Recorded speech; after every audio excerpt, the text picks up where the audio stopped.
responde frente a esa necesidad, ¿no?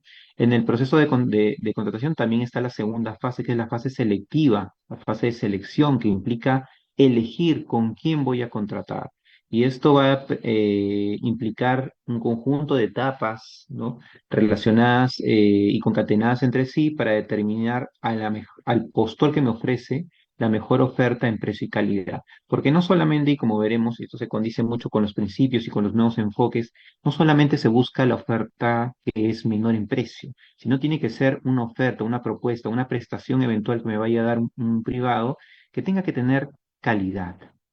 Calidad en el sentido de que responda a parámetros técnicos, tecnológicos, que me permitan a mí brindar una adecuada prestación a nivel de bajo altos estándares, ¿no? Me refiero concretamente, para ir a un ejemplo específico, a tener, digámoslo así, una obra que responda a las necesidades. Entonces, cuando hablemos de optimización de lo mejor en precio y calidad, es algo que me permita satisfacer mis necesidades a un menor costo, de manera eficiente. No solamente que se busque la finalidad que sea eficaz, sino también que sea eficiente, ¿no? Una obra que sea muy costosa probablemente pues me va a incurrir a mí en mayores esfuerzos pudiendo pues contratar una obra, digamos, a un menor precio, a un postor que de repente me la puede ejecutar de manera a un menor monto, pero que me permita obtener la misma calidad en específico, ¿no? Porque esta obra va a permitir, digamos, brindar el servicio educativo en el marco de un contexto donde puede haber pues lluvias, pueden haber determinadas condiciones climáticas adversas, ¿no? Pero esta obra tiene que estar adecuadamente preparada para responder frente a ello, ¿no? Un hospital, por ejemplo, que tenga pues un adecuado una unidad de cuidados intensivos, ¿no? Que me permita responder frente a cualquier tipo de pandemias, ¿no? Entonces sería algo eficaz que cuente con, por ejemplo, condiciones adecuadas, ¿no? Con equipos médicos, con equipos de rayos X, ¿no? Con tomógrafos, que me permitan, por ejemplo, atender a personas que se encuentren con problemas cardíacos. Entonces, eso es lo que va a permitir en este caso una adecuada prestación, lo que implica una adecuada prestación. Entonces, básicamente lo que ya hemos mencionado, ¿no? Los actos preparatorios definen las características técnicas del bien servicio en la obra a través del área usuario y otros actores también, ¿no? Y en la etapa selectiva estamos ante actos orientados ya propiamente a la elección del mejor postor, ¿no? Y en esta etapa es muy relevante porque además de la elección del postor, dado que ahí se establecen las condiciones y se establecen las reglas definitivas de la contratación, es muy relevante la presencia del organismo supervisor, ¿no? El organismo supervisor, en el momento de revisar y ejercer básicamente su labor principal, que es la fiscalización, la supervisión, la inspección. Básicamente estos términos significan lo mismo, es revisar que una adecuada actuación por parte de una autoridad administrativa se adecúe a la normativa vigente, que no transgreda esa normativa vigente. Entonces, además de eso, tenemos la ejecución contractual propiamente, que es ya básicamente la obtención de este bien servicio o obra brindada por el contratista. Entonces es bastante claro que estamos ante un conjunto de etapas concatenadas que tienen una finalidad y que al final van a terminar en la obtención del bien servicio de la obra bajo mejores condiciones de precio y calidad. No perdamos de vista este aspecto. Ahora bien, vayamos al tema de los principios. Los principios que están previstos en el artículo 5 de la Ley de Contrataciones con el Estado. Que vemos, vamos a ver que los principios, pues, se han incluido bastantes principios. Se ha, digamos, incrementado la cantidad de principios en comparación con lo que estaba, pues, en la anterior normativa. De repente, inclusive hasta podemos ver que en algunos pueden sonar un poco repetitivos. Podemos dar cuenta que inclusive hay principios que están en la ley 27444, en el texto único ordenado de la ley de procedimiento administrativo general, y que muchos indican o cuestionan que no tendría sentido repetir estos principios porque al final estos principios también se aplican de manera supletoria, ¿no? Parece que el legislador en este caso ha buscado reforzar o tener más claro la aplicación de la norma especial para los servidores públicos en este caso, ¿no? Lo cual consideramos que podría haberse evitado, tal vez no, porque al fin de cuentas existe pues la ley 27444 y recordemos que el procedimiento de selección es un procedimiento administrativo especial, ¿no? Está regulado a través de una norma especial, hay actos administrativos de por medio, hay un procedimiento administrativo, entonces definitivamente sí se van a aplicar los principios previstos en el artículo cuarto del texto único ordenado de la Ley de Procedimiento Administrativo General, ¿no? Que son el principio de presunción de veracidad, legalidad, no confianza legítima, etcétera, buena fe procedimental y todos los principios que involucran, ¿no? Pero vayamos propiamente a este análisis. Empecemos indicando qué son los principios. Los principios, como indica hasta la definición de Pla Rodríguez, básicamente son líneas directrices, ¿no? Es una instrucción o guía que me permite básicamente orientarme a mí como funcionario público en este caso, para básicamente buscar alguna solución frente a la aplicación de la normativa vigente, ¿no? Entonces, hay tres funciones, bueno, en realidad hay hasta cuatro funciones que inspiran este tipo de disposiciones. Básicamente, en la doctrina se habla de producción de normas porque dentro de lo que son, al momento de, por ejemplo, el organismo supervisor en este caso que pretenda emitir alguna directiva, siempre va a tener que guiarse a través de los principios, no puede efectuar, o cualquier entidad en general, ¿no? Que pretenda, por ejemplo, efectuar una directiva para contrataciones menores o iguales en montos menores, por ejemplo, unas directivas internas, tiene que permitir que esta directiva, o tiene que evitar que esta directiva, por ejemplo, sea direccionada o de alguna manera favorezca a determinados proveedores sin ninguna justificación jurídica. No tiene que permitir que esto sea, digamos, busque la transparencia, que se publique, ¿no? Para que sea pues adecuadamente revisada por cualquier tercero, por la población en general. Entonces tiene que adecuarse definitivamente en función a los principios. Tiene que ver también con una función de interpretación porque la norma muchas veces no es tan clara, hay aspectos que pueden ser ambiguos, pueden haber las denominadas lagunas del derecho, ¿no? Que son aquellas situaciones en las cuales no existe una norma prevista, pero que sí debe existir porque si no se afectarían derechos eventualmente pues de terceros u otras normativas o tal vez otros principios. Entonces, este tipo de los principios me van a permitir integrar, llenar estas lagunas, ¿no? No quiero hablar de vacíos normativos porque es diferente, ¿no? Los vacíos normativos de las lagunas del derecho. También me va a permitir a mí actuar a través de un criterio, de una guía, ¿no? Como ya le he señalado, esto es una instrucción o guía que me permite a mí adecuar mi comportamiento, mi toma de decisiones como operador jurídico evitando pues afectación de derechos. Entonces, estas son las funciones básicas y veremos que esas también inclusive son reconocidas en la normativa de contrataciones públicas, específicamente en el artículo 5. Y vayamos un poquito ya aterrizando al tema de los principios. Es bastante el contenido que tengo y voy a tratar de hacerlo lo más rápido posible. Son las 8:26. Entonces casi estamos a la mitad de la hora, pero empecemos. Un principio, ahí inmediatamente ustedes pueden dar cuenta e identificar que existen principios que ya están contemplados en otras normas, como por ejemplo en la ley 27444. Esta es de legalidad, esta es de presunción de veracidad, ¿no?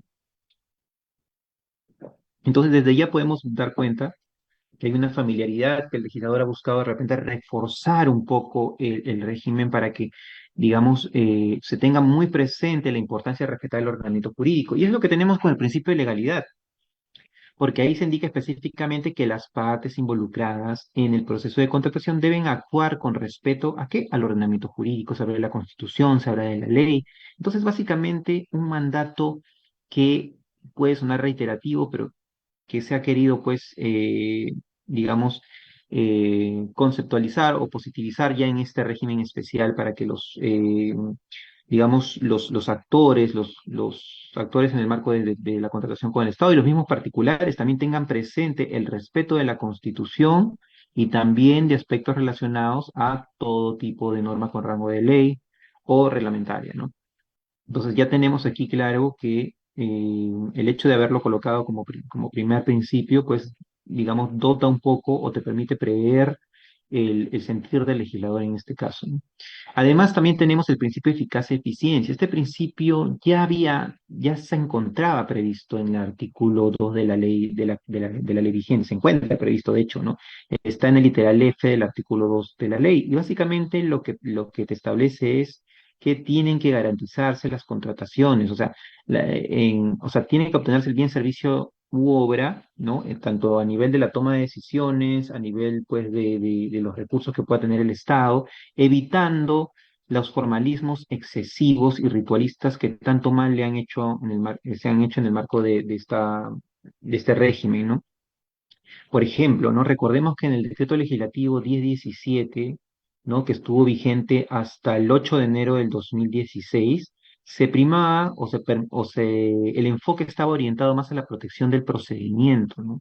Se buscaba que se respeten de manera bastante ritualista, de manera bastante rígida, todas las fases del procedimiento, evitando de alguna manera la toma de decisiones en ámbitos de discrecionalidad por parte de los funcionarios públicos. En cambio, recordemos ya con la entrada en vigencia de la ley 3022.5, se cambió un poco el enfoque, ¿no? Y se dio mayor discrecionalidad a los funcionarios y servidores públicos para la toma de decisiones, ¿no? ¿Bajo qué enfoque? El famoso enfoque de gestión por resultados, ¿no? Que también forma parte, también ha sido ratificado nuevamente en la parte de enfoques, ¿no? Muchos inclusive dicen que, oye, los enfoques parecen principios, ¿no? Y en realidad no tendrían eh, no es que carecen de razón. De hecho, son muy parecidos, pero veremos que tienen una diferencia fundamental que les pondremos posteriormente, ¿no? Entonces, tenemos el principio de eficacia y eficiencia, es garantizar que efectivamente una contratación se lleva a cabo, ¿no? Evitando formalismos excesivos, ritualistas, por ejemplo, no sé, exigencias en el marco de la ejecución contractual, ¿no? Permitiendo, por ejemplo, que el postor, brindando facilidades para que el postor, o en este caso ya el contratista, porque ya habría firmado contrato, puede ejecutar este bien servicio u obra culminando la misma, ¿no? Si, por ejemplo, hay un aspecto que pueda ser cuestionado de modo posterior, se permitirá, pues, que este cuestionamiento se dé de modo al final, ¿no? Ya teniendo el bien servicio la obra, ¿no? Y me refiero en concreto a aspectos como, por ejemplo, la posibilidad de declarar la nulidad del contrato, ¿no? Muchas veces habían habido casos donde apenas se detecta una posible transgresión a la normativa por presentación de un documento falso, inmediatamente se presentaba el oficio con el cual se declara la nulidad del contrato, tomando en cuenta que ya se ha afectado el principio de presunción de veracidad al haberse presentado un documento falso, inexacto, pero no daba cuenta tal vez que la nulidad le salía más cara al Estado, porque ya la obra ya estaba prácticamente terminada, el 98%, o solamente faltaba un aspecto adicional, lo cual no estamos hablando de una justificación al proveedor, sino simplemente buscar que se culmine este bien servicio u obra y posteriormente ya se ven las responsabilidades a nivel administrativo, que obviamente va a implicar una denuncia al tribunal que ejerce la potestad sancionadora. Entonces tenemos esta eficacia y eficiencia, ¿no? Tenemos, además de esto, tenemos el tema del valor por dinero, ¿no? Que está previsto y ya inclusive en los anteriores proyectos que se habían presentado ya se hablaba mucho del valor por dinero. Y en este caso lo que implica y los parámetros que se van a buscar, digamos, hacer prevalecer a través de este valor por dinero es la eficacia, ¿no? Y la economía. Recordemos que, por ejemplo, ¿no? Yendo un poco atrás, teníamos antes, como parte de los principios que estaban en ese entonces en el artículo 4 del decreto legislativo 1017, hablamos de un principio de economía, ¿no? Que implicaba básicamente tener lo mejor en precio y calidad, ¿no? Que este dinero, este recurso del Estado puedo obtener el mejor bien y servicio, que no solamente implica el precio, sino también una adecuada calidad de por medio. Y inclusive si yo tengo que gastar, no solamente implica pues que haya una correspondencia, sino también que si un bien servicio tiene una gran, importante calidad porque tiene características técnicas que me van a permitir a mí satisfacer mis necesidades, yo voy a tener que gastar el dinero que implique ello, ¿no? Entonces, tenemos este aspecto que es el valor por dinero. También tenemos el principio de integridad, ¿no?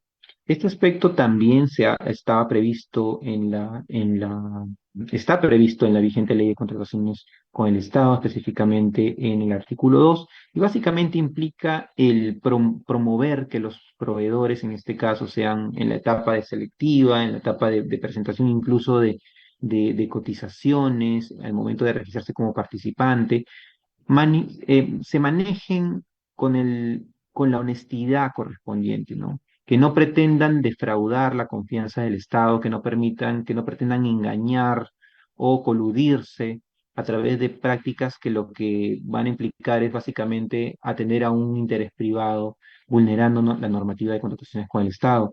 Sino va a implicar, y esto tiene un correlato, ¿no? Tiene un correlato porque las entidades públicas a través de sus órganos de control o a través de cualquier tipo de funcionario que detecte cualquier práctica que vulnere este principio, necesariamente van a tener que interponer, las denuncias administrativas que correspondan, ¿no? Por ejemplo, al día de hoy, todos sabemos que si un postor presenta documentos falsos o inexactos, sea durante la la fase de selección, o sea, en la fase de ejecución contractual también, ¿no? Porque han visto casos en los cuales se presentan documentos falsos, por ejemplo, para acreditar la contratación de un nuevo profesional, ¿no? En reemplazo a uno que ya no puede seguir por cuestiones X. Entonces, muchos han presentado certificaciones que pueden ser adulteradas, falsas o que tengan documentación inexacta. Frente a ello, las entidades públicas tienen el deber de denunciar al tribunal administrativo para efectos de que ejerza su potestad sancionadora en el marco de un procedimiento sancionado, claro está, donde se respeten pues las garantías propias del debido procedimiento. Y tenemos nuevamente también la presunción de veracidad, ¿no? Que es un principio que también estaba previsto en el artículo cuarto de la ley 27444 y básicamente establece que cualquier documento que sea presentado a la administración pública se entiende veraz salvo prueba en contrario. Se entiende básicamente que la documentación es fidedigno, ¿no? Salvo que exista alguna prueba en contrario, ¿no? Y esto implica que la entidad no puede sospechar, no puede tener ese indicio de que esto me parece un poco falso y por ende te voy a declarar nulidad del procedimiento, te voy a resolver el contrato. No, tiene que tener la certeza suficiente que un documento es adulterado o inexacto, ¿no? Y esto implica una adecuada prueba, un documento pues que garantice que tú como entidad vayas a tomar una decisión que va a generar implicancias a nivel del contrato y que también va a afectar a los proveedores. También tenemos el principio, yendo un poco ya literal de la normativa, tenemos el principio de causalidad, ¿no? Que esta básicamente es un poco, podría uno observar que puede contravenir un poco algunas disposiciones actuales donde se habla de la responsabilidad objetiva, porque se habla de la responsabilidad, ¿no? La responsabilidad indica será imputable a quien realiza la conducta en cuestión, ¿no? Entonces es un aspecto que también hay que tomar en cuenta y resaltar en el marco de este régimen, porque lo que va a implicar seguramente es una adecuada verificación de la responsabilidad en el marco de la ejecución contractual. Ojo, no estamos aquí hablando propiamente de un procedimiento administrativo sancionador, no son principios que enmarcan la contratación en el marco de las fases de la obtención de bienes, servicios y obras, ¿no? No estamos hablando, no es un procedimiento sancionador, este se rige bajo otros principios que probablemente sean inclusive más limitativos o más garantistas. También tenemos el principio de publicidad, ¿no? Que en este caso veremos que va a implicar pues que todas las actuaciones, no solamente de la fase selectiva, sino también de la fase de ejecución contractual, puedan tener una adecuada publicidad, puedan colocarse básicamente en la plataforma que está implementada en el marco de este régimen para efectos de para efectos de en primer lugar, que los proveedores puedan observar cuáles son sus actuaciones. En segundo lugar, para que haya una adecuada verificación por parte de la ciudadanía, ¿no? Recordemos que la ciudadanía también ejerce un rol en la revisión de la legalidad de los actos que se puedan darse. De hecho, muchos actos de corrupción fueron verificados básicamente por ciudadanos de a pie, por la prensa, ¿no? Inclusive a través de investigaciones. Y eso es lo que permite la adecuada publicidad, una adecuada fiscalización de las actuaciones, ¿no? Y también va a permitir mejorar y optimizar la actuación por parte del organismo supervisor de las contrataciones del Estado, porque va a tener todo el alcance de su mano para básicamente poder cumplir con esta supervisión que es muy relevante en el marco de este régimen. Además de todo, también tenemos la libertad de concurrencia.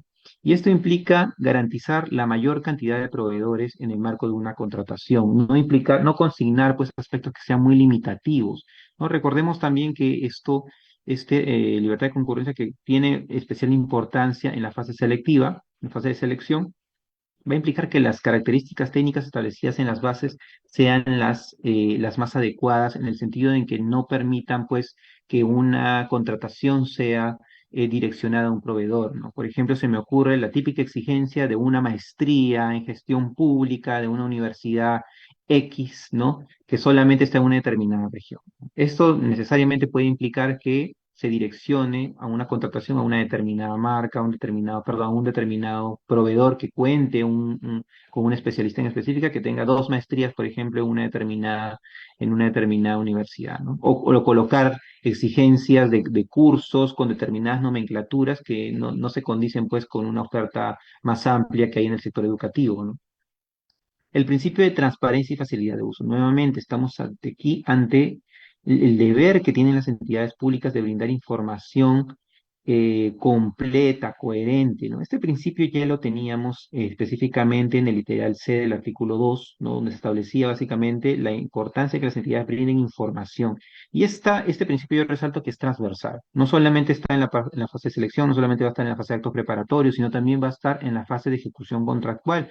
Recordemos que en la fase de ejecución contractual están los actos de gravamen, las denominadas prerrogativas exorbitantes de la administración pública, no las potestades, las prerrogativas exorbitantes que puede implicar una resolución de contrato, una nulidad, y cuando hablamos de transparencia vamos a hablar de que haya claridad en la información que me da. Si va a haber un acto de gravamen que me va a perjudicar a mí, yo requiero como mínimo que exista pues una adecuada revisión, una adecuada información. Si tu informe técnico está citando un informe técnico en esta carta de resolución, mínimo tienes que adjuntarme este informe técnico, ¿no? Entonces ya tenemos esta disposición que es bastante, se habla también de criterios claros y accesibles, ¿no? Una adecuada, no es válido, no se cumple con este estándar si básicamente me brindas una información que es confusa, que es contradictoria, ¿no? Que no se condice pues con una adecuada comunicación entre las partes, en este caso, ¿no?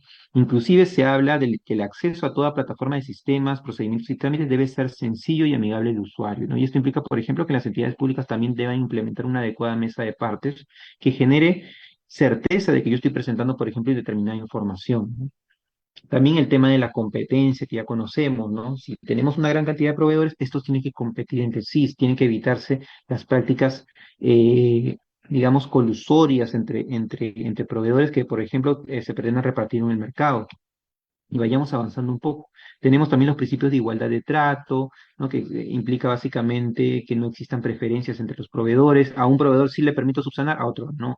La equidad y colaboración básicamente también tiene que ver mucho con un enfoque muy relevante en lo que se refiere a la obtención del bien servicio o la obra, porque al final va a permitir que una contratación sea sostenible, ¿no? Si yo voy a obtener una gran cantidad o una prestación en concreto, y esto va a implicar un mayor costo porque hay una prestación que no estaba prevista, yo voy a tener necesariamente que reconocer algún adicional, ¿no? O pagarle de manera oportuna al proveedor. También tenemos la sostenibilidad, ¿no? Lo que estamos hablando un poco. Al final toda contratación tiene que mantenerse, digamos, permitir que pueda ser ejecutada de manera fehaciente y no, de manera, digamos, económicamente viable para un proveedor y no, pues, que al final termine pues por ser un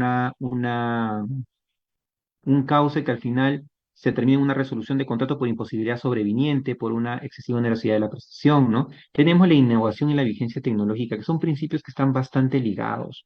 Anteriormente solamente se preveía la vigencia tecnológica, pero ahora también se está implementando lo que es la innovación, que tiene que ver básicamente con la creación de bienes y servicios que no existen actualmente en el mercado, ¿no? Que tiene que ver con la inventiva, ¿no? Y la vigencia tecnológica básicamente, recordemos que los procesos burocráticos muchas veces no están de la mano con el avance tecnológico. Muchas veces termina la elaboración de bases y este bien servicio de obra ya no tiene pues ya no está vigente en el mercado. Ya tenemos, por ejemplo, un aparato que permite detectar el cáncer en las mamas de manera más eficiente, ¿no? A través de, por ejemplo, de coloración en las gráficas, ¿no?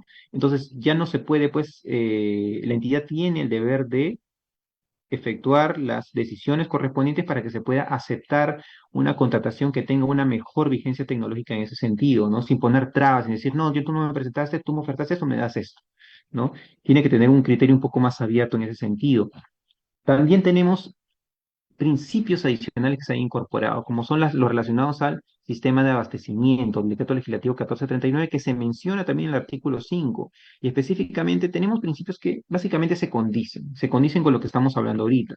Tenemos el principio de economía, que está muy vinculado, por ejemplo, al de gestión por resultados, al de valor por dinero, perdón, al de valor por dinero, porque habla de criterios de simplicidad, de ahorro en el uso de bienes, servicios y obras. El de eficacia, que está muy vinculado a las metas y los objetivos, que es básicamente eficacia y eficiencia, como has podido ver. El de eficiencia es lo mismo. La oportunidad básicamente es lo que se refiere a el dotar las entidades en tiempo y modo oportuno de bienes, servicios y obras. Estamos nuevamente ante criterios de eficacia y eficiencia que también están previstos en la normativa. Está básicamente también el tema de la predictibilidad, ¿no? De evitar de repente conductas contradictorias que tienen que ver mucho también con la eficiencia y la transparencia. La racionalidad básicamente porque habla aquí de empleo de métodos y procedimientos lógicos que permitan optimizar el empleo eficiente de fondos públicos, también es eficacia, eficiencia en otros términos. El sistema ambiental y social, sostenibilidad ambiental y social económica es muy relevante que se haya colocado porque anteriormente había un principio específico donde hablaba de el aspecto social y ambiental, ¿no? Y ahorita se ha suprimido, pero tenemos afortunadamente este artículo 2 del Decreto Legislativo 1439 que nos lo recuerda, ¿no? Tenemos también el tema de la transparencia, que ya hablamos de la información clara y coherente, que también está previsto en el régimen anterior. Y tenemos el tema de los enfoques. Aquí vamos a ver un poco el tiempo que tenemos, porque tenemos creo que 15 minutos nada más, entonces vamos avanzando rápido. El tema de los enfoques. Los enfoques están previstos en el artículo 6, ¿no? Inmediatamente después de los principios. Y uno podría entender que los enfoques parecen principios porque son al final disposiciones genéricas que permiten de alguna manera orientar la toma de decisiones, ¿no? Entonces son parámetros que al final orientan y guían al servidor o funcionario público. Pero son principios en realidad, estamos hablando de principios bajo otros términos, son equiparables, digámoslo así, a lo que se denominan a los que están en el artículo 5 de la nueva ley, yo consideraría que no. Considero que no porque los principios, de acuerdo a la teoría general del derecho, permiten integrar, por ejemplo, lagunas del derecho. Si no hay una disposición en concreto dentro de la normativa de contrataciones públicas que me permita, por ejemplo, a mí, no sé, el deber de brindar información en el marco de una resolución de contrato, ¿no? Que si yo tenga, por ejemplo, el deber de revisar, vayamos al tema de la resolución contractual, que es un tema muy gráfico. Yo resuelvo el contrato previo a percibimiento. ¿Qué implica el apercibimiento previo antes de resolver el contrato? Recordemos que la resolución contractual es un remedio que ataca la eficacia del contrato, ¿no? Puede producir, por ejemplo, frente a incumplimientos injustificados por parte de una parte contractual. Si yo efectúo un requerimiento previo, al momento de indicar en este requerimiento, entidad, estás incumpliendo con tus obligaciones relacionadas a el pago de 3 valorizaciones. Por ende, te otorgo el plazo de 15 días hábiles en el caso de horas para efectos de que tú puedas cumplir con tu prestación. Caso contrario, te resuelve el contrato, ¿no? Bajo apercibimiento, resolver el contrato. La entidad me manda un informe técnico donde sustenta las demoras en el pago. Al momento de resolver el contrato, ¿yo tendría que verificar y analizar esta absolución por parte de la entidad o simplemente ante el pago ante la falta de pago yo resuelvo el contrato? Entonces, eventualmente, frente a esta falta de precisión de la normativa, yo podría eventualmente atender a un principio de eficacia y eficiencia y decir, oye, un momento, tú no puedes resolver el contrato de manera directa, al menos tienes que analizar la justificación que te está dando la otra parte. De repente es atendible y de repente no te genera ningún perjuicio. Lo mismo puede ocurrir, por ejemplo, en el momento en que uno pueda orientar también sus actuaciones, por ejemplo, al momento de declarar nulidad del contrato, ¿no? Es lo mismo que ocurre. Entonces pueden haber lagunas del derecho en este caso que van a permitir, digamos, atenderlos a través de los principios y no necesariamente de los enfoques. Sin embargo, también es cierto que los enfoques están muy relacionados a principios. Es básicamente yo podría tomar un enfoque y aterrizarlo en un principio. Entonces, al final de cuentas, digamos, para efectos prácticos, yo podría acudir a los principios sin necesidad de tocar en los enfoques. Pero los enfoques al final de cuentas van a ser, pues, parámetros de actuación en el marco de las actuaciones de los servidores y funcionarios públicos. Y no es algo nuevo tampoco los enfoques. De hecho, la ley 3022.5, en su artículo primero, hablaba ya de lo que se denomina la gestión por resultados, ¿no? Que yo tengo que tener prestaciones medibles en lo que efectivamente fue brindado a través de este bien, servicio u obra, ¿no? Se hablaba mucho de el evitar, digamos, centrar nuestros esfuerzos en el cumplimiento de todas las etapas del procedimiento, sino básicamente atender a la satisfacción de la necesidad pública. Entonces, eso es la gestión por resultados. La integridad, que básicamente es orientar, promover una conducta de actividad funcional responsable. Por ejemplo, podríamos hablar de la utilidad de los enfoques cuando hablamos, por ejemplo, de la creación de normativa, ¿no? La emisión de directivas por parte de las autoridades correspondientes. Yo no podría emitir, pues, una directiva que vaya en contra de la integridad, ¿no? que por el contrario, ¿no? Debería promover, por ejemplo, la profesionalización, buscar espacios de capacitación. Lo que hace, por ejemplo, el organismo supervisor en este caso, básicamente es brindar talleres en los cuales ya se toquen en concreto herramientas en el marco de las compras públicas, por ejemplo, la herramienta del cotizador, que ha estado objeto de un taller por parte del organismo supervisor, la gestión de riesgos, ¿no? El buscar acciones preventivas, proactivas y transversales, que también puede estar orientada a través de espacios en los cuales se generen pues charlas adecuadas a determinados proveedores y de manera abierta, no solamente proveedores, sino también entidades públicas. La gobernanza en la contratación, que prioriza una gestión eficiente y también transparente. Entonces, vayamos propiamente a la fase selectiva. Voy a tocar de manera bastante rápida esto porque fue una inclusión que yo consideré bastante prudente, tomando en cuenta que en este caso gran parte de las modificaciones se centran en este aspecto. Ya he señalado que básicamente esta fase es relevante porque se requiere o va a generar la obtención o la elección del mejor proveedor que me brinda la mejor oferta en precio y calidad. No solamente se tenga que ser a la menor precio, sino también que tiene que implicar adecuadas características que me permitan a mí la satisfacción del bien. Entonces, es importante señalar que inicia con la convocatoria y va a terminar con la adjudicación de la buena pro en este caso. Han habido cambios en lo que se refiere a las contrataciones. Estamos hablando también de aquellas contrataciones que se encuentran sujetas a procedimientos de selección competitivos, ¿no? Que se habla de la clásica licitación, el concurso público, las modalidades abreviadas, las modalidades diferenciadas, ¿no? Entonces, en las modalidades abreviadas ya hablamos un poco del concurso público abreviado y licitación pública abreviada, que es lo que al día de hoy se denomina la adjudicación simplificada. Y veremos que tiene y mantiene el mismo problema, que es que no permite la elevación de base, ¿no? Se mantiene este enfoque, digámoslo así, de promover aquellos procesos en los cuales hay mayor cantidad de recursos, ¿no? Que son las licitaciones y los concursos, y ahí sí se le permite efectuar una elevación frente al organismo supervisor para que revise, por ejemplo, si una absolución de contratos de relaciones está acorde a la normativa de contratación con el Estado o si no vulnera, pues, los principios o normativa sectorial. También tenemos los procedimientos no competitivos que ya se refieren a lo que es la calidad y se denomina las contrataciones directas.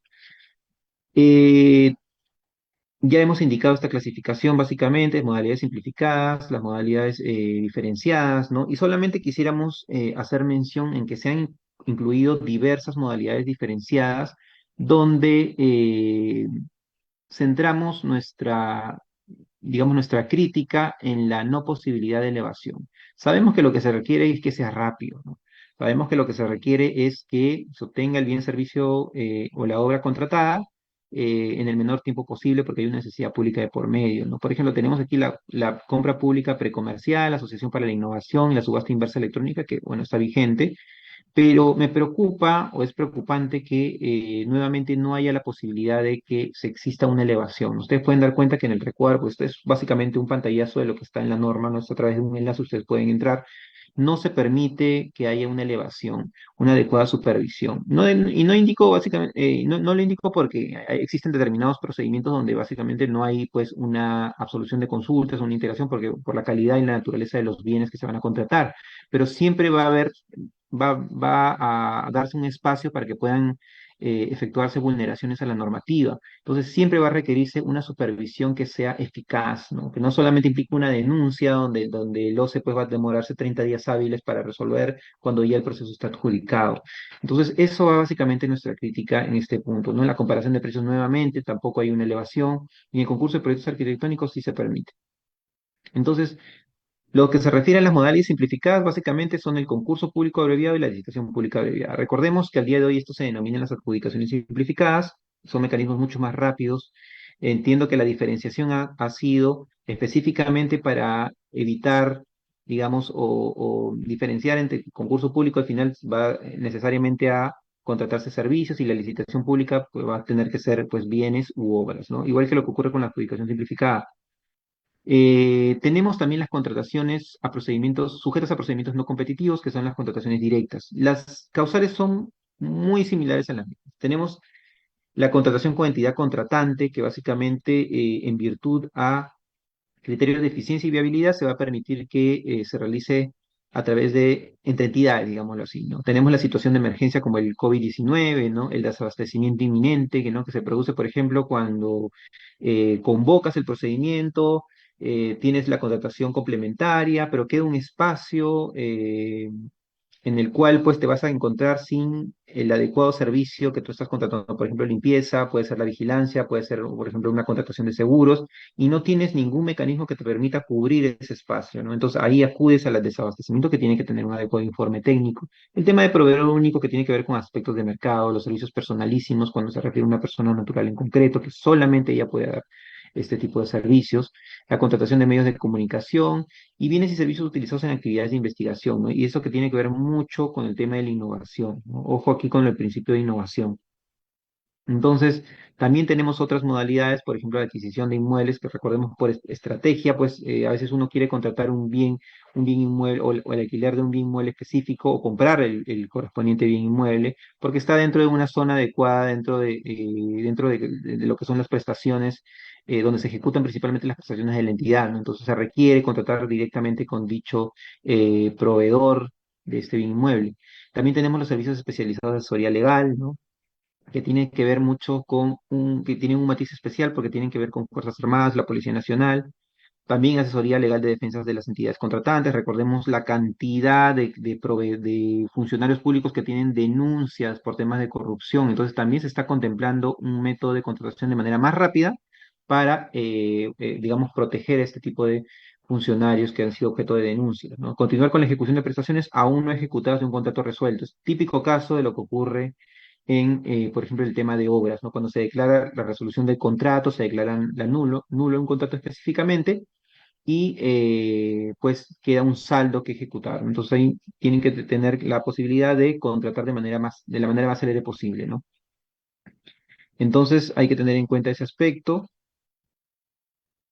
El contratar servicios de capacitación de interés de la entidad contratante con instituciones nacionales autorizadas extranjeras, un supuesto adicional, y lo que hablamos también de las Fuerzas Armadas y la Policía Nacional, porque esos tienen un especial, digamos, matiz, ¿no? Que tiene que ver mucho con el orden interno y muchas veces está sujeto a una protección, a un secreto especial, porque implica pues la vulneración de intereses públicos.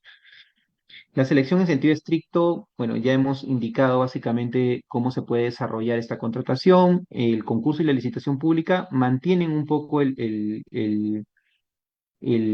esto es lo que está actualmente con la vigente ley, ¿no? Tenemos la convocatoria, el registro, la absolución de consultas. En la licitación y concurso recordemos que tenemos la elevación, ¿no? Una vez que se eleva, por ejemplo, si vemos que en una absolución de consultas no se ha, digamos, respondido a la preocupación del participante con relación a un aspecto de las bases que vulneraría normativa sectorial. Por ejemplo, la no exigencia de registro sanitario por un equipo médico, ¿no? Que estamos hablando ya de vulneración de normas sectoriales del sector salud.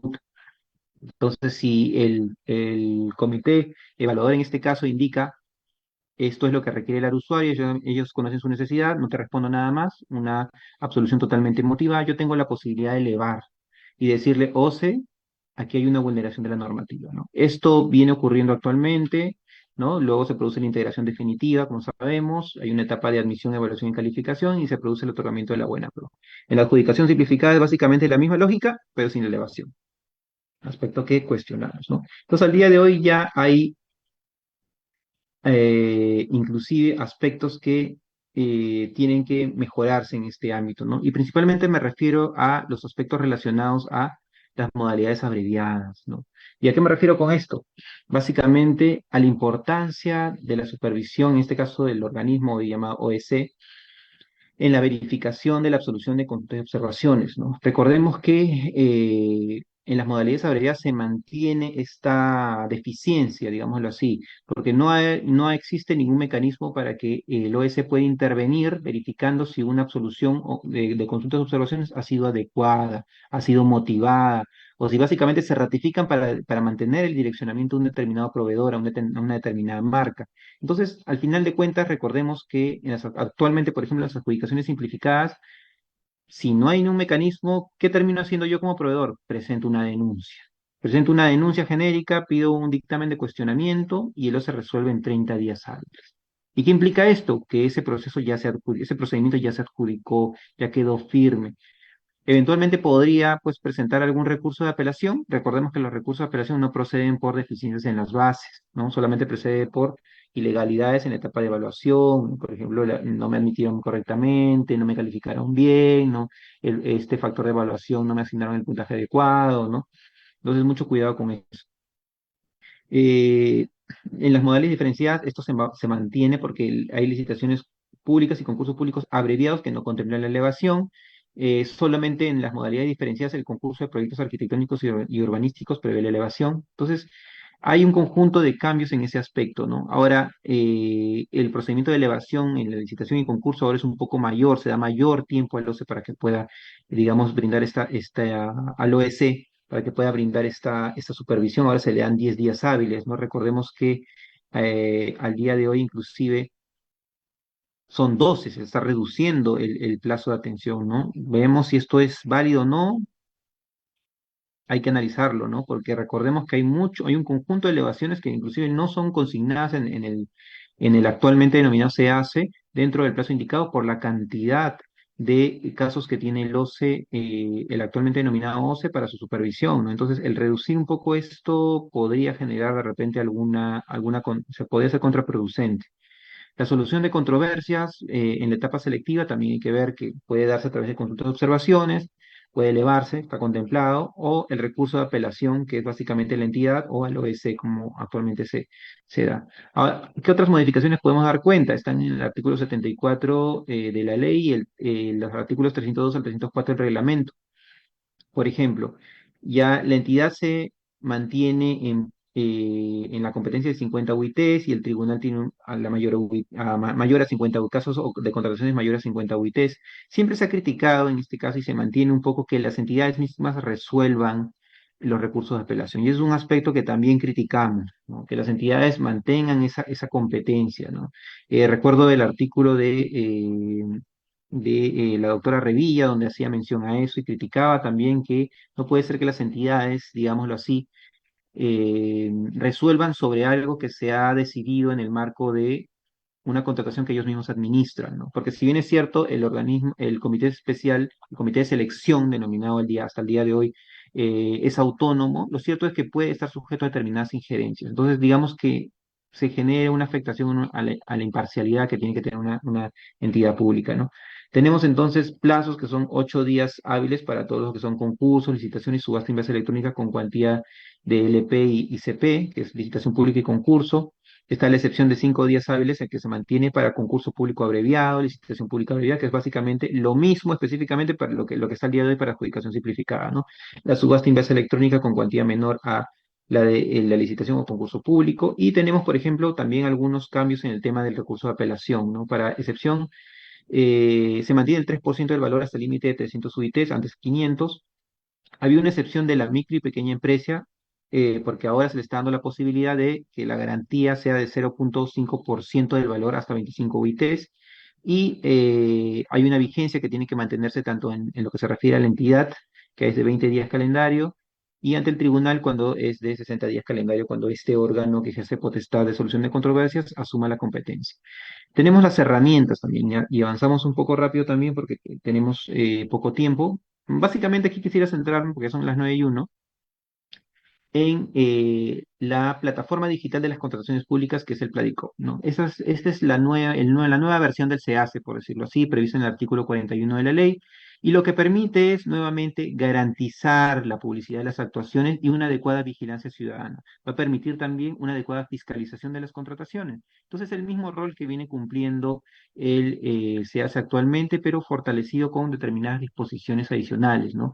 Porque también, digámoslo así, se habla de la gestión de transacciones electrónicas y el intercambio de información y difusión de transparencia. Se hace un mayor énfasis también en el tema de el registro de la información histórica de proveedores, ¿no? Y ojo que ahí hablamos también de una inclusión de la información de los proveedores, que al día de hoy, digámoslo así, está un poquito apartado porque está dentro del portal del organismo supervisor de las contrataciones, el registro único de proveedores, ¿no?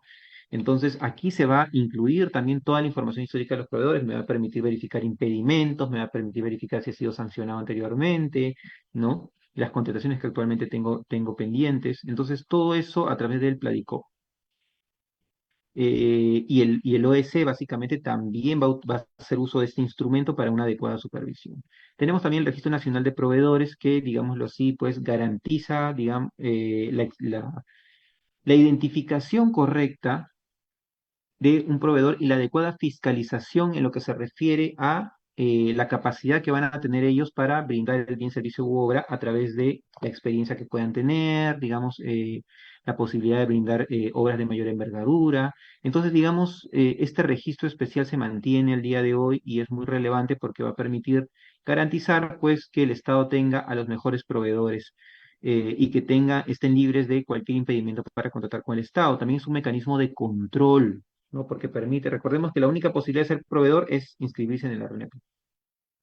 Entonces, esto va a permitir controlar quién es proveedor del Estado. Aquí recordemos que también este registro se puede suspender, digámoslo así, producto de determinadas actuaciones en el marco de la falta, por ejemplo, la falta de actualización de información.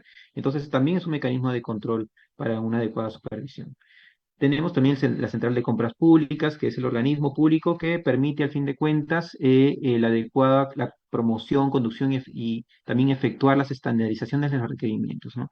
Y aquí mucho ojo porque actualmente la Central de Compras Públicas, si bien es cierto, tiene un gran rol al momento de efectuar la homologación de determinados bienes, servicios y obras, lo cierto es que también puede darse el caso de que producto de esta homologación pueda generarse direccionamientos inadecuados que afecten, ¿no? Porque al fin de cuentas se realiza la estandarización, se procede a colocar una ficha, determinadas características de la A a la Z para un bien que puede ser un equipo médico y, ojo, no nos dimos cuenta que esta cantidad de características direcciona a una marca X, lo cual puede perjudicar el interés público. O no me doy cuenta que este conjunto de características me permite brindar un equipo médico que brinda una gran cantidad de radiación al paciente.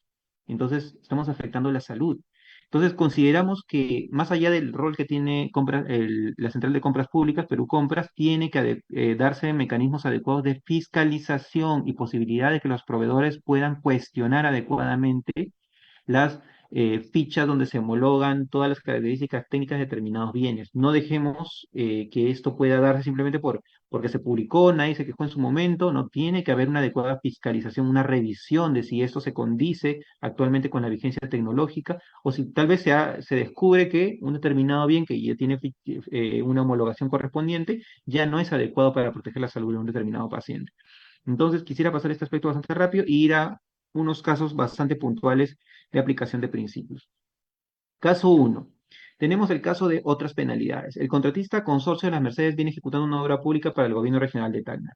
Dicha obra es entregada con fecha 1 de enero del 2025 y posteriormente el consorcio presenta su liquidación.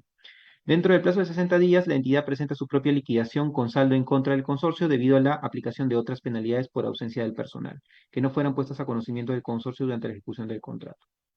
Recordemos que a diferencia de las penalidades por mora, las otras penalidades gravan, digamos, el incumplimiento de prestaciones accesorias, que no es la pretensión principal, no es la prestación principal, ¿no? Entonces, como estas penalidades son gravámenes económicos, implican una imputación de un incumplimiento en concreto. No es solamente algo objetivo como puede ser el transcurso del tiempo en el caso de las penalidades por mora. Entonces, lo que va a implicar es que el contratista necesariamente tiene que tener la posibilidad de un descargo y que la entidad, al momento de imputar este incumplimiento, tiene necesariamente que tener un espacio para brindar una prueba suficiente y que este mecanismo no sea utilizado pues de manera discrecional. Entonces, cuando aquí estamos ante otras penalidades que son incluidas directamente en la liquidación, se está afectando un principio básico, porque no me permite a mí dar un adecuado derecho a réplica, y ni tampoco le va a permitir a la entidad trasladar las pruebas de este supuesto incumplimiento. Entonces, ¿qué principio se estaría afectando? El principio de vigente de transparencia, porque no se está dando información clara, se está afectando también el principio de equidad, porque estamos hablando de un gravamen que me estás aplicando sin ningún sustento jurídico ni válido, ¿no? Porque yo te pude haber contradicho esta penalidad para que tú la dejes sin efecto, pero me sorprendes ya en una etapa posterior que es la liquidación. Recordemos al día de hoy, ¿no? Y con eso un poco hago una contraposición con el actual régimen, las opiniones 020-2014 de TN y 052-2022 de TN, que hablan de la importancia del procedimiento en las otras penalidades, para que el contratista pueda ver y verificar cuáles son los incumplimientos y pueda brindar una adecuada réplica, una adecuada contradicción. Caso 2, penalidad por mora. El contratista constructora B más B SAC viene ejecutando la obra denominada construcción de la nueva sede del Ministerio Público, Fiscalía de la Nación en Ancash, para el Ministerio Público. El contratista incurre en una penalidad por mora por el 10% del contrato, estando la obra en un avance del 98%. La entidad emite un informe técnico recomendando lo siguiente. Primero, no procede el pedido del contratista de no aplicar la penalidad por mora en la liquidación a tener una supuesta falta de liquidez. O sea, el contratista le pidió a entidad, no me apliques la penalidad por mora porque necesito liquidez para terminar la ejecución, para terminar ya este 2% que me estaría faltando. Te dice, aplícamela al final, en la liquidación. No me la apliques en esta valorización. Recordemos que en las obras públicas son pagos a cuenta, valorización 1, valorización 2, hasta la valorización 46. En la valorización 46 me va a venir un monto de un millón y pico de soles. Pero la entidad me quiere ahí recortar toda la penalidad y podría tomarse todo ese monto y me deja a mí sin liquidez necesaria y yo eventualmente se podría peligrar o se podría generar un peligro de que no se termine la obra en concreto. Entonces la entidad dice no, la penalidad por mano se aplica de manera directa, no hay ninguna justificación ni posibilidad que yo tenga que aplicar en la liquidación. Además de esto indica, se recomienda resolver el contrato por haber acumulado el monto máximo de la penalidad por mora y la consecuente ejecución de la garantía. Analicemos la validez de esta actuación. Frente a esto, ¿qué tenemos? ¿Qué aspecto podríamos brindar para efectos de poder cuestionar esta decisión por parte de la entidad o analizar un poco su trascendencia con miras a el adecuado y eficiente y eficaz cumplimiento de la prestación a cargo del contratista? Básicamente el principio de eficacia y eficiencia. ¿Y por qué lo decimos? Porque tiene que orientarse la actuación de la entidad a garantizar que al final se obtenga y se termine esta obra pública. No tiene sentido resolver un contrato cuando ya está el 98%, cuando la penalidad llega al 10% del contrato. La entidad la penalidad se la podrías aplicar, pero no resolviendo el contrato y manteniendo digamos, que este contratista pueda cumplir con su prestación. Porque si resuelves el contrato, ¿qué vas a generar? En primer lugar, vas a generar no tener la obra completa, vas a tener que contratar el saldo a un costo X. Vas a tener que iniciar un procedimiento sancionador, que también son costos, ¿no? Porque la resolución de contrato es un tipo de infractor. Además de esto, vas a ejecutar la garantía generando un perjuicio, vas a tener un arbitraje de por medio que va a generar costos para ambas partes. Entonces, todo esto va a implicar un conjunto de actuaciones que distraen un poco del foco de atención de lo que es la obtención de la obra en concreto. Entonces, mi recomendación en este caso sería aplicar el principio de eficacia y eficiencia y decir, ¿sabes qué? Si necesitas este monto, acredítamelo, ¿no? De repente tienes tus cuentas, no sé, donde indique que no tienes la adecuada liquidez y yo te aplico la penalidad al final en la liquidación o ejecutándote la garantía. Sobre el segundo punto, no resuelve el contrato porque el avance es muy, muy relevante y la norma te dice que tú puedes resolver el contrato, no te dice debes. Entonces ahí se aplica y te tienes que apoyarte en los principios. Entonces, y la ejecución de garantía, claramente, si no resuelves el contrato, no aplicaría. Caso número 3, elaboración de términos de referencia. La entidad tiene la necesidad de contratar seguros patrimoniales y como requisito de calificación, infraestructura estratégica solicita que el contratista cuente con infraestructura en la zona de la entidad. Asimismo, solicita un ejecutivo con experiencia en seguros generales. Los postores A y B observan esta disposición indicando que limita la libertad de concurrencia de los postores, además de no resultar necesario contar con infraestructura en la zona, toda vez que la cobertura puede efectuarse a distancia mediante medios electrónicos. Posteriormente, el postor B es descalificado, entonces no había presentado como personal clave el ejecutivo de siniestros en experiencia en seguros vehiculares, experiencia que resultaba específica y que no se ajusta al objeto de la convocatoria. Ante ello, el postor apela aseverando que la exigencia de la base se refería a servicios generales, con lo cual cualquier tipo de experiencia de seguro se aplicaría para efectos de referido requisito. Entonces, en primer lugar, hay que tener en cuenta un punto. La infraestructura estratégica puede, no digo que siempre en todos los casos, pero puede generar los direccionamientos, puede generar de repente que sea muy limitativo, no necesariamente direccionamiento, sino una mala elaboración de los términos de referencia en un contrato de este tipo, podría hacer que la infraestructura estratégica, al contar con una oficina muy cercana a la entidad, pueda generar de repente la limitación. Ahora, puede ser que de repente en esa zona existan más infraestructuras estratégicas o que existan hasta 4 o 5 proveedores que sí tengan sus oficinas cercanas a la región, por ejemplo, un gobierno regional. Entonces, en estos casos no habría limitación a la libertad de concurrencia, pero puede ser en este caso que se afecte el principio correspondiente si solamente existe un único proveedor que tenga esa oficina en concreto, ¿no? Que se denomina infraestructura estratégica.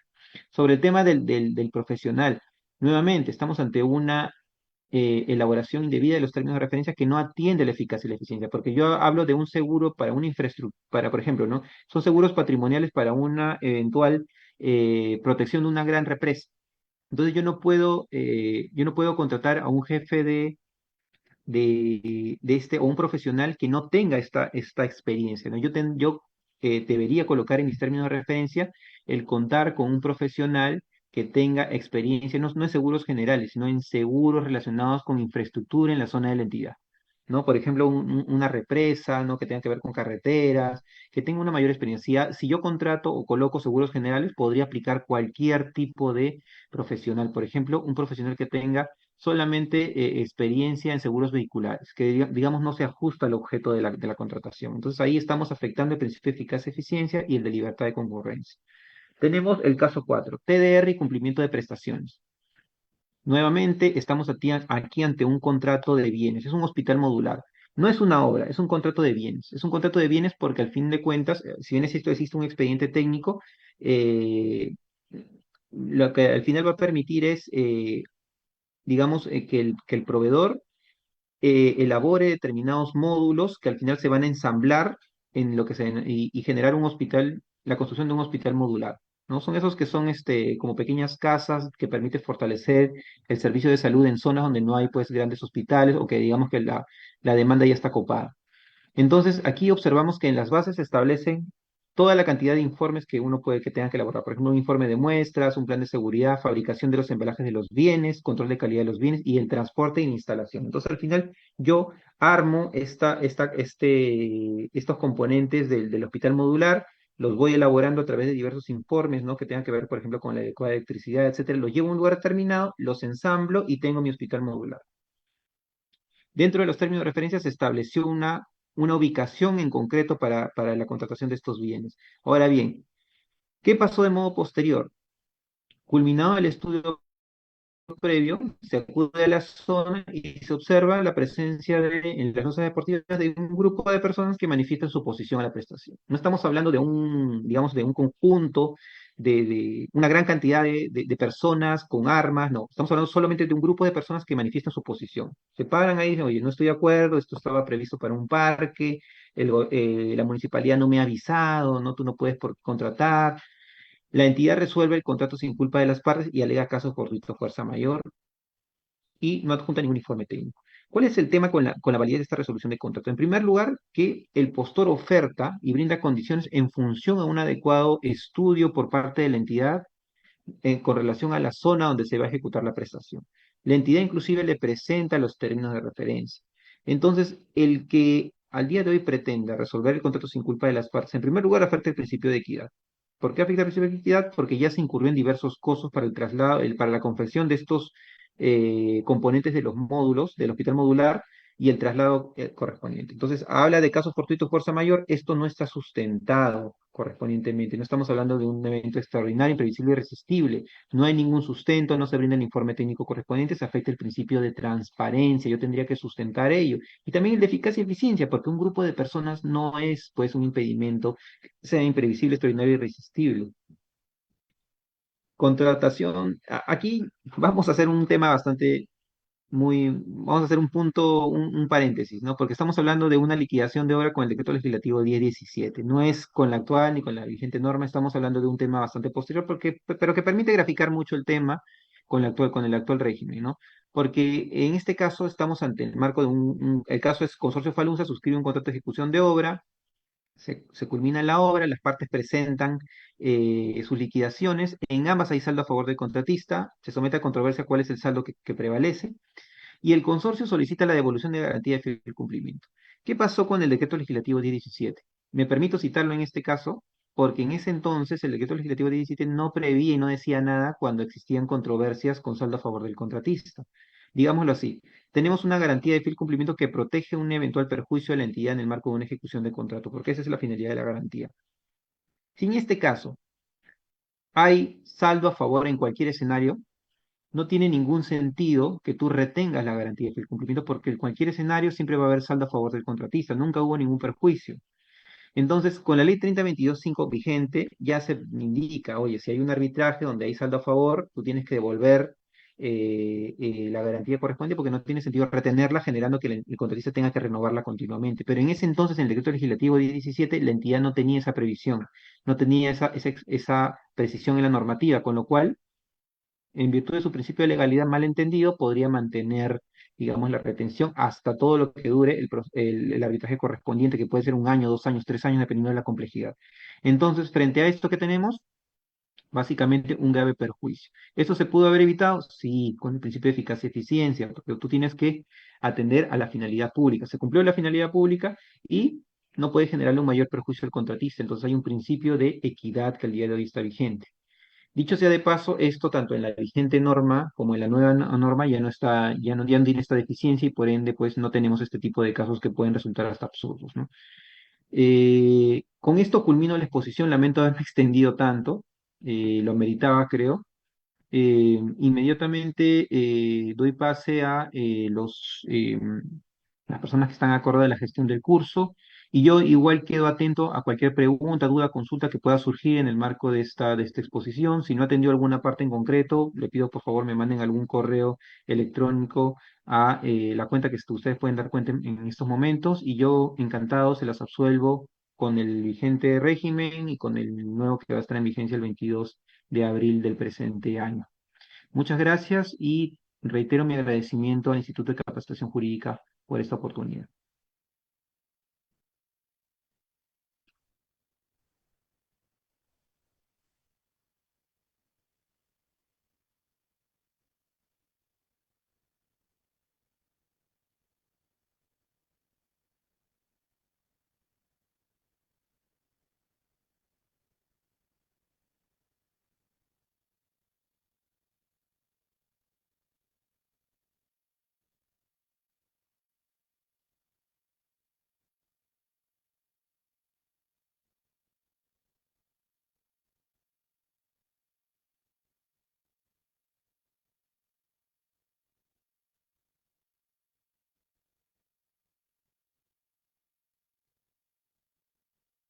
Listo, muchísimas gracias a ustedes. Hasta luego. Gracias, doctor.